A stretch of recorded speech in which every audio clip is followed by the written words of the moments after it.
Okay जी, तो अब हम ओकुलर सिकाट्रिशियल पेम्पिगॉइड शुरू करते हैं। ओकुलर से बचा रहा होगा समथिंग रिलेटेड टू आई, सिकाट्रिशियल मतलब जिसमें स्कारिंग होगी, और पेम्पिगॉइड एक ऑटोइम्यून डिसऑर्डर। आप लोगों ने अपनी डर्माटोलॉजी में दो ऐसे डिसऑर्डर पढ़े होंगे, एक बुलस पेम्पिगॉइड थे, एक म्यूकस मेम्ब्रेनस पेम्पिगॉइड थे।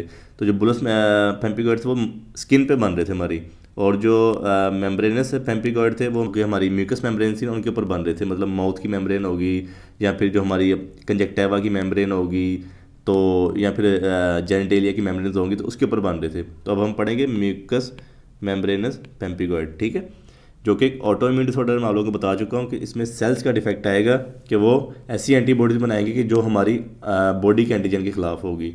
तो ये एक तरह के रिकरेंट ब्लिस्टर्स लेके प्रेजेंट करेगा, ब्लिस्टर्स बनेंगे, बुल्ले बनेंगे, मतलब जो है जैसे बारीक सी मेम्ब्रेन या थोड़ी सी मोटी सी मेम्ब्रेन होगी और नीचे सारा पानी भरा होगा, तो ऐसे दाने देखने को मिलेंगे, पानी वाले दाने होंगे से हम कहेंगे, तो रिकरेंट ब्लिस्टर्स होंगे या बुल्ले कहेंगे ऑफ म्यूकस मेम्ब्रेन, जो कि सब्सिक्वेंटली स्कारिंग से रिजॉल्व हो जाएंगे। ठीक है, एट द एंड स्कारिंग होगी, ये बहुत इंपॉर्टेंट है क्योंकि आप लोगों को सिकाट्रिशियल से बचा रहा होगा, नाम में ही आ रहा है ओकुलर सिकाट्रिशियल। तो एटियोलॉजी चलते हैं, कॉज क्या होगा, हाइपर सेंसिटिविटी टाइप 2। आप लोगों ने पढ़ी होगी, जो साइटोटॉक्सिक है, मतलब अपने सेल्स के लिए खिलाफ है, अपने सेल के लिए टॉक्सिक है। मतलब इसमें ऑटो एंटीबॉडीज बनेंगी जो कि नेचर होगी IgG और IgA। अब आप लोग थोड़ा सा स्ट्रक्चर समझ लो, ये मिसाल के तौर पे हम अब कंजक्टिवा का स्ट्रक्चर पढ़ लेते हैं। कंजक्टिवा के स्ट्रक्चर में सबसे पहले आ रही थी एपिथेलियल मेम्ब्रेन, फिर हमारी आ रही थी एडिनोइड लेयर, फिर आ रही थी फिब्रस लेयर। अब जो हमारी सबसे पहले ऊपर एपिथेलियल लेयर है जिसमें आ रही थी नॉन केराटिनाइज स्क्वेमस सेल और गोबलेट सेल, फिर उसके नीचे आ रही थी बेसमेंट मेम्ब्रेन। इस डिसऑर्डर के अंदर ऐसा हो रहा है कि जो हमारा बेसमेंट मेम्ब्रेन का जोन है ना, उसके अंदर एंटीबॉडीज आगे लग जाती हैं, मतलब यहाँ पे आएंगी हमारी एंटीबॉडीज आगे लग जाएंगी, IgG और IgA। आप लोगों ने शायद पढ़ा हो या नहीं पढ़ा हो, लेकिन यहाँ पे ना एडिशंस होती है हमारी, ये ऊपर स्केमस सेल है, नीचे बेसमेंट मेम्बर है, इनके दरमियान में ना एडिशन हुई होती है प्रोटीन्स के ज़रिए। वो जो प्रोटीन्स होती हैं उनके ऊपर एंटीजेंस प्रेजेंट होते हैं, उन एंटीजेंस के खिलाफ हमारे आगे एंटीबॉडीज लगती हैं, ये वाली जो ऑटो एंटीबॉडीज़ होती हैं। जब उसके ऊपर आगे लग गई एंटीबॉडी लग गई है, ठीक है, उसके ऊपर कॉम्प्लीमेंट पाथवे कंटिन्यू कर देना, जो कि C1q हो सकता है, जिसमें क्लासिकल पाथवे होता है जो C1q से शुरू होकर फिर एंड पे मेम्ब्रेन अटैक कॉम्प्लेक्स बनाता था और वो सेल को डिस्ट्रॉय कर देता था। यहाँ पे अल्टरनेटिव पाथवे हो सकता है जो C3 से शुरू होता था और वो भी एट द एंड ऐसे ही रिजल्ट लाता था।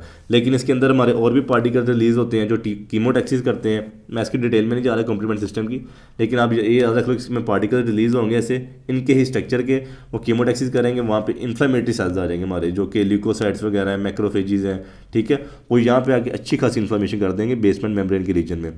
तो ऐसा होगा कि अब ये बेसमेंट मेम्ब्रेन है, ठीक है, इस रीजन में हमारी अच्छी खासी इन्फ्लेमेशन होगी, तो जो ऊपर एपिथेलियल सेल्स आ रहे हैं ना, मतलब जो नॉन स्क्वेमस सेल आ रहे हैं, गोबलेट सेल्स आ रहे हैं, वो ऐसे हो जाएंगे। तो एक तरह का बुल्ले बन जाएगा, ऊंचा सा दाना बन जाएगा, लेकिन उसके अंदर सारा पानी भरा होगा, अंदर इन्फ्लेमेटरी मटीरियल होगा, जिसको हम इन्फ्लेमेटरी सेल्स कह रहे होंगे। ठीक है, इन्फ्लेमेटरी सेल्स आए सारे इकट्ठे हो गए, मैं आप लोगों को ऑलरेडी बता चुका हूँ। सब एपिथेलियल बुल्ले बन रहा है, मतलब एपिथेलियल सेल्स ऊपर है, ठीक है, नीचे बुल्ले बन रहा है हमारा, और एट द एंड वो अल्सरेशन से रिजोल्व होगा, यहाँ पे फटेगा बुल्ले सारा, तो थोड़ा बहुत ब्लीडिंग नज़र आएगी आप लोगों को, और वो स्कारिंग से एट द एंड रिजोल्व हो जाएगा। स्कारिंग मतलब फिब्रोसिस हो जाएगी उसकी। फिर ये सबसे ज़्यादा कॉमन देखा गया है, जो कि हमारा हम पढ़े हैं म्यूकस मेम्ब्रेनस पेम्पिगॉइड, जिसको हम ओकुलर सिकाट्रिशियल पेम्पिगॉइड कह रहे हैं, वो कंजक्टिवा में सबसे कॉमन देखा गया है। फिर वो माउथ में भी देखा जाता है, माउथ की म्यूकस मेम्ब्रेन के अंदर, फिर एसोफेगस की म्यूकस मेम्ब्रेन के अंदर, फिर जेनिटेलिया की म्यूकस मेम्ब्रेन के अंदर, फिर एनस की म्यूकस मेम्ब्रेन के अंदर, और स्किन में भी समटाइम देखा गया। लेकिन स्किन में सबसे कॉमन कौन सा है, बुल्लस पेम्पिगॉइड कॉमन है, मेम्ब्रेनस नहीं कॉमन, बुल्लस कॉमन है, वो एक और टाइप का पेम्पिगॉइड है, वो भी ऑटोइम्यून डिसऑर्डर है। तो क्लिनिकल फीचर्स में चलते हैं। क्लिनिकल फीचर में सबसे पहले ये दिखाई देगा कि 60 ईयर से प्लस का जो पेशेंट होगा वो ज़्यादा प्रेजेंट करेगा, वो भी फीमेल्स मोस्ट कॉमनली। और अब हम देखते हैं कि इसके क्या क्या इंपैक्ट आएंगे कंजक्टिवा के ऊपर, फिर उसके बाद कॉर्निया के ऊपर, फिर उसके बाद आईलिड के ऊपर। तो सबसे पहले देख लेते हैं कंजक्टिवा पे क्या क्या इफेक्ट आएंगे। एक तो रेड आई हो गया, आपको पता है क्या कंजक्टिवाइटिस हो रहा है तो रेड आई देखने को मिलेगी, और कोई रिस्पॉन्स नहीं होगा टॉपिकल थेरेपी के लिए।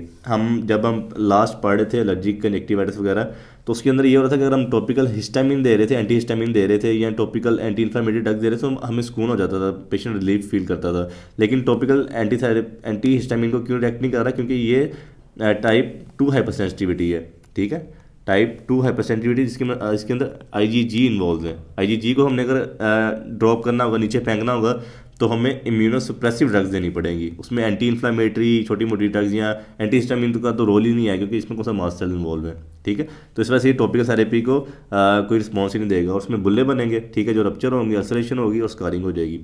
और जब स्कारिंग होगी तो वो हमें ग्रे वाइट लीनियर ओपेसिटीज मिलेगी कंजक्टिवा के अंदर, ठीक है, ऐसी बिल्कुल बिल्कुल सीधी सीधी सी, थोड़ी सी ग्रेइश होंगी, थोड़ी सी वाइट होंगी, ऐसी ऐसी लाइनें मिलेंगी आंखों के अंदर जब स्कारिंग हो जाएगी। फिर उसके बाद ड्राई आई देखने को मिली। ड्राई आई क्यों देखने को मिल रही है आप लोगों को पता है, अब ऊपर हमारा रप्चरिंग भी हुई है, सारा कुछ हुआ है, ठीक है, यहाँ पे रप्चर हुआ है, यहाँ पे स्कारिंग हो गई है। अब आपको पता है गोल्बेट सेल प्रेजेंट था, गोल्बेट सेल खत्म हो गया, गोल्बेट सेल हमारा म्यूसिन लेयर बना रहा था, लेयर हमारा जो कि बहुत इंपॉर्टेंट रोल प्ले कर रहा था टीयर फिल्म के अंदर। तो म्यूसिन लेयर ही नहीं होगी, और भी एसेसरी ग्लैंड जो टूट जाएंगी, मतलब जो ग्लैंड जो क्रोज है, ग्लैंड जो वुल्फरिंग है, ग्लैंड जो फैनले है, मांस है, ठीक है, और भी छोटी मोटी ग्लैंड सारी फारग होंगी जो कंजक्टिवा के अंदर प्रेजेंट है। तो कंजक्टिवा अपना रोल ही भूल जाएगा सारा।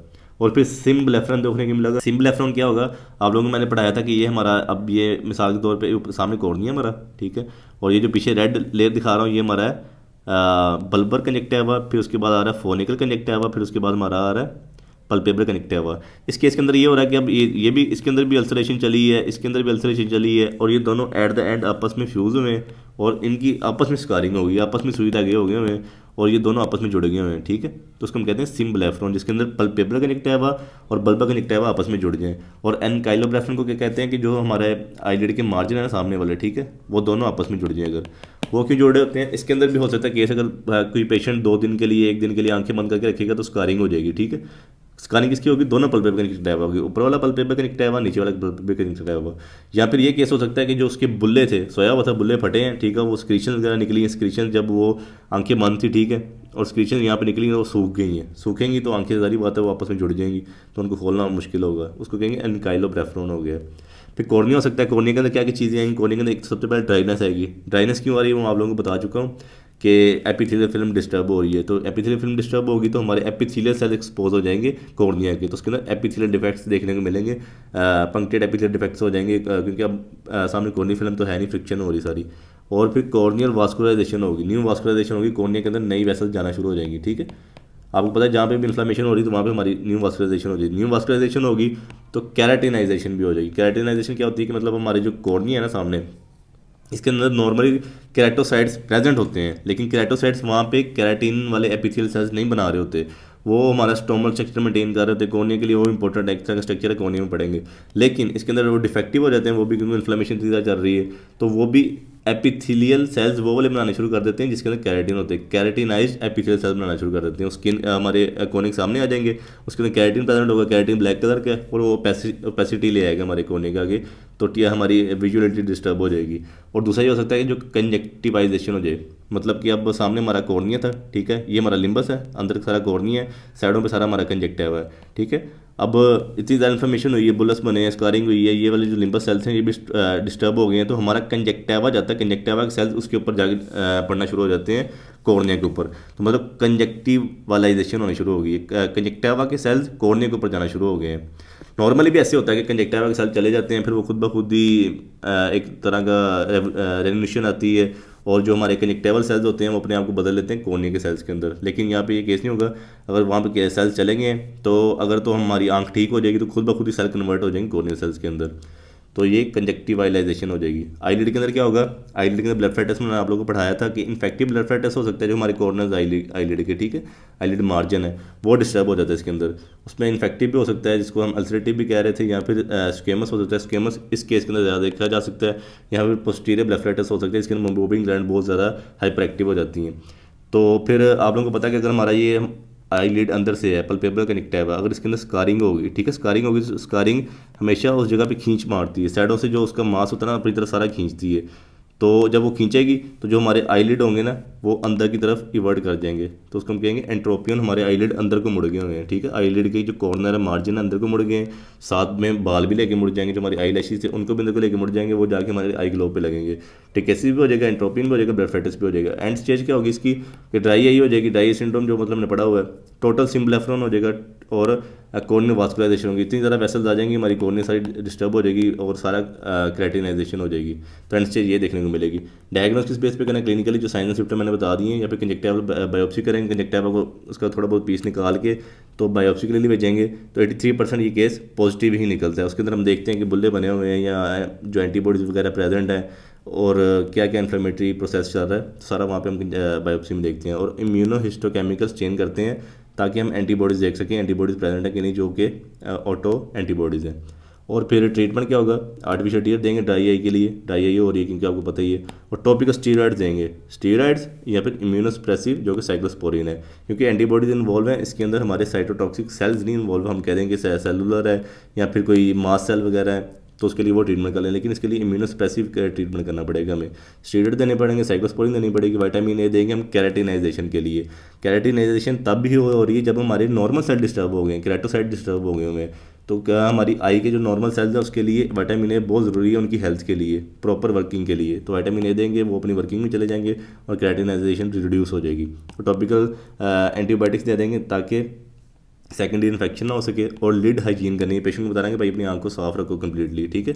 और सिस्टेमिक जाना है हमने डेप्सोन के अंदर। डेप्सोन एक सल्फोन एंटीबायोटिक है जो कि एंटी इन्फ्लेमेटरी भी है और एंटी बैक्टीरियल भी, दोनों रोल कर रही होती है, तो ये काफ़ी इसके लिए मुफीद साबित रही है इन पेशेंट्स के लिए। और बाकी एंटी मेटाबोलाइट्स जो कि एंटी कैंसर ड्रग्स हैं, उसमें मिथोट्रिजेट वगैरह आ जाएगी। आप लोगों को पता है इम्यूनिटी से सारा हमारा रिलेशन है, इम्यूनिटी को प्रूव करना है। और स्टीरॉइड्स आ जाएंगे, स्टीरॉइड्स के अंदर इम्यूनोसप्रेसिव है, और आईजीजी इम्यूनोग्लोबुलिन देंगे ताकि हमारी इम्यूनिटी इंक्रीज हो जाए और बैक्टीरियल इन्फेक्शन ना हो सके।